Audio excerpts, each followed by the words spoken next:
two big electric drive motors which are in there. There you go, dog.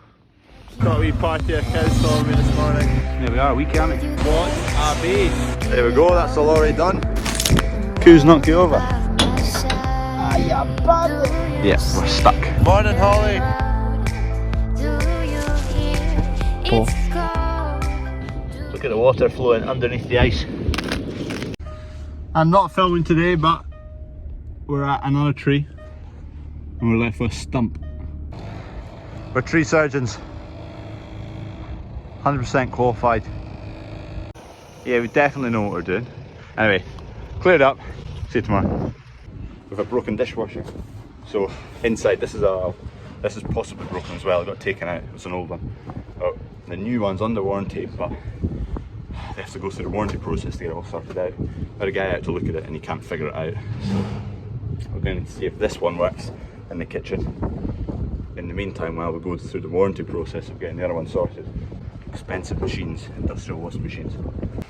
They're not too complex other than circuit board, which we can't really fix ourselves. All the other components are easily interchangeable. The pipes that move all the dishwashing fluid and the water, they're all easy to figure out, but then there's quite a lot of electrical components on, especially on the newest ones. It's just like rocket science, isn't it? Have to get the pros out, and even then they can't fix it. They just chuck a new circuit board on. That's already coming in very handy, getting right up close to doorways. Just got the access the JCB doesn't have. Perfect wee machine. Really happy with it. Got the dug on our bone. There you go, dog. Too heavy.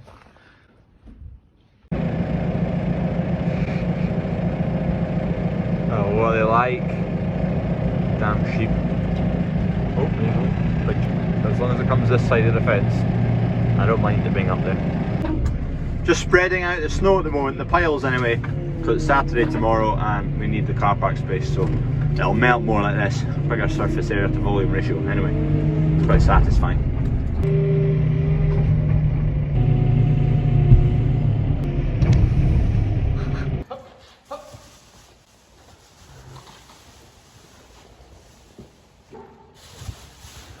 I've just noticed grease nipples missing there and the same one missing there.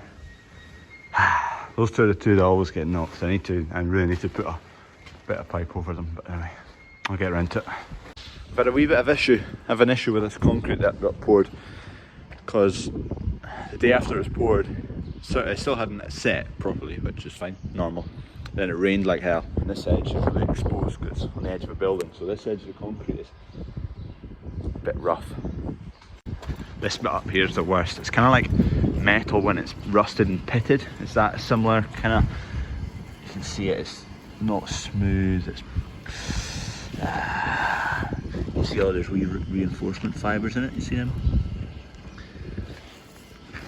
Will they be glass fibre reinforced? I'm not sure what the reinforcements are made of, but anyway, yeah, basically this strip here specifically is the worst.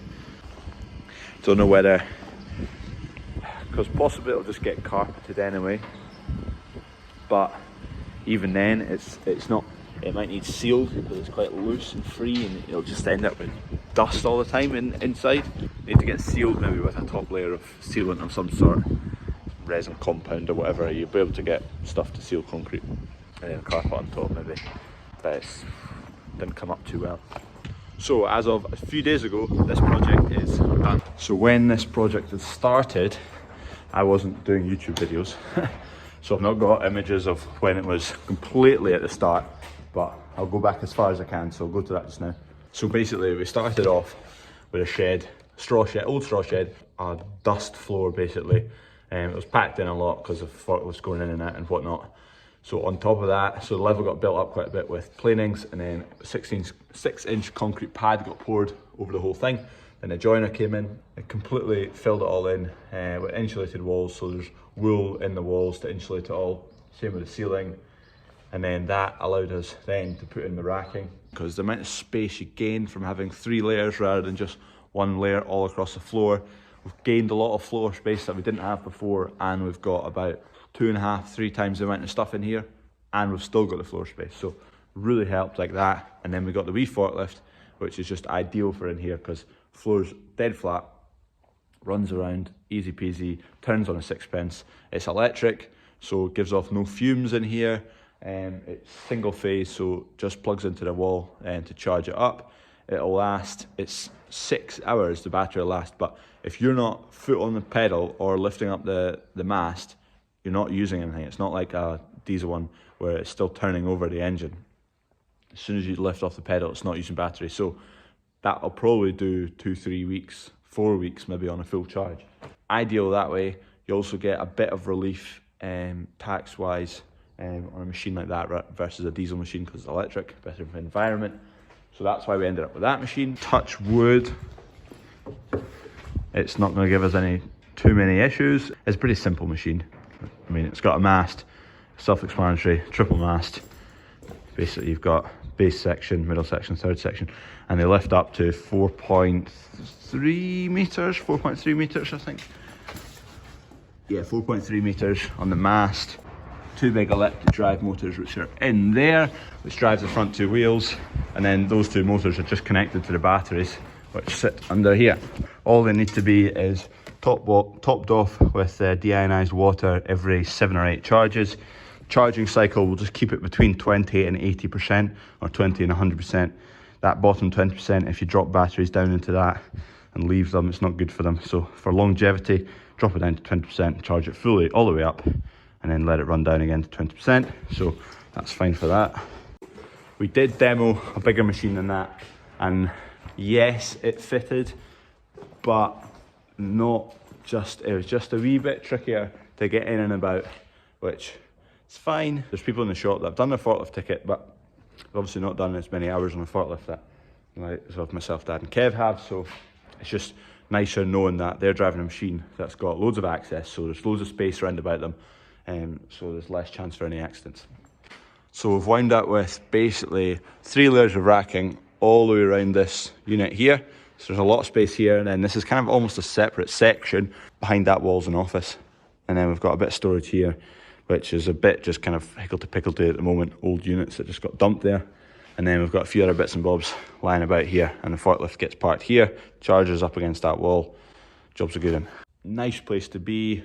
It's not warm right now, but if you cracked a heater on, a wee space heater, if you had people working in here, set up tables to make up hampers or orders or whatever, you could just chuck a wee space heater in here and it would soon heat up because everything round about it is insulated, so it would hold the heat. That's basically it. Office in there, which might not stay as an office, or it might end up as a farm office rather than a shop office, but that's to be decided later.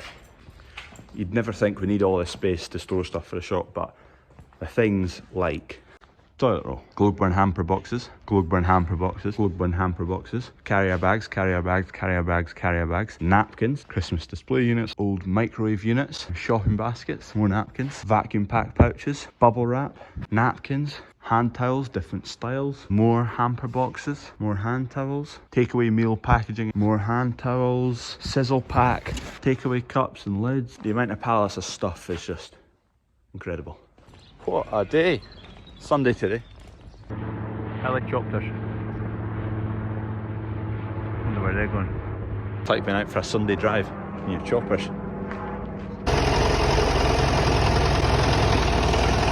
There you go. Are you going out the door?